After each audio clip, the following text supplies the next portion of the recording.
जिस पदार्थ से अनमोल बच्चा प्राप्त होता है उसका नाश करना बच्चे की हत्या करने तुल्य है। और कितना बड़ा घोर पाप बता दिया गुरुदेव ने। जिन शुक्राणुओं से, जिस पदार्थ से और एक बच्चा पैदा होता है, उस पदार्थ को व्यभिचार करके, दुराचार करके, अनावश्यक भोग विलास करके या मास्टरबेशन करके अगर हम शरीर से बाहर निकाल रहे हैं तो एक बच्चे की हत्या के बराबर हमें पाप लग रहा है। एक बच्चे की हत्या। वैसे तो गुरुदेव भगवान कहते हैं कि इस पदार्थ में न जाने कितने जीवाणु होते हैं, कितने जीवाणु। 1 मिलीग्राम खून के अंदर लाखों और करोड़ों जीव होते हैं। आजकल तो साइंस भी ये प्रूव कर चुकी है। और शुक्राणु, उसका तो नाम ही शुक्राणु है। उसमें तो करोड़ों की संख्या में, अरबों की संख्या में जीव डाल रखे हैं काल में।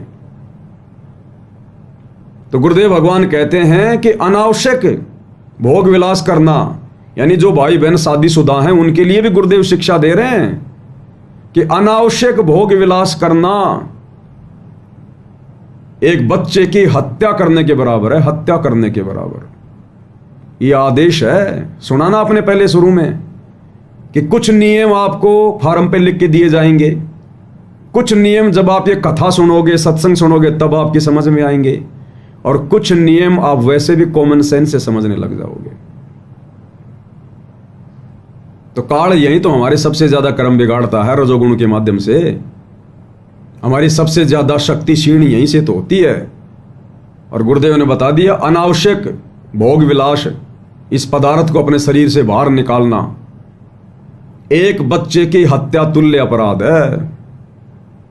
अब देख लो फिर हमारी भक्ति क्या खाक बनेगी। हम भक्ति कर रहे हैं सतलोक के लिए, भगवान तो हमें चींटी को भी मारने से मना करते हैं, और हम रोजाना अपने शुक्राणुओं का सत्यानाश कर रहे हैं और कितनी हत्याएं अपने सिर पर रख रहे हैं। ये विधान है भगवान का।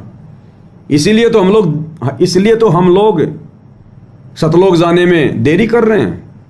परमात्मा उम्र नहीं देखता कि बूढ़ा होगा तभी सतलोक ले जाऊंगा। जिस दिन भक्ति बन गई, परमेश्वर के विधान में हम फिट हो गए, सांचे में फिट हो गए, उसी दिन परमात्मा ले जाएगा सतलोक। लंबी उम्र का इसमें कोई लेन देन नहीं है। परमात्मा कहते हैं जीवन तो थोड़ा ही वाला जय सत सुमरण होए, और ये 1,00,000 वर्ष का जीवन लेखद रहे न कोई। तुम कर दो पल में पार हो जा रजा थारी। इसलिए हम भाई बहन लेट हो रहे हैं। इस कलयुग की पिछली पीढ़ी में आकर भी हम लोग इन गलतियों को दोहरा कर गुरुदेव के सत्संगों पर विचार ना करके, ज्ञान को आधार ना बना के, और हम लोग देरी करते जा रहे हैं, देरी।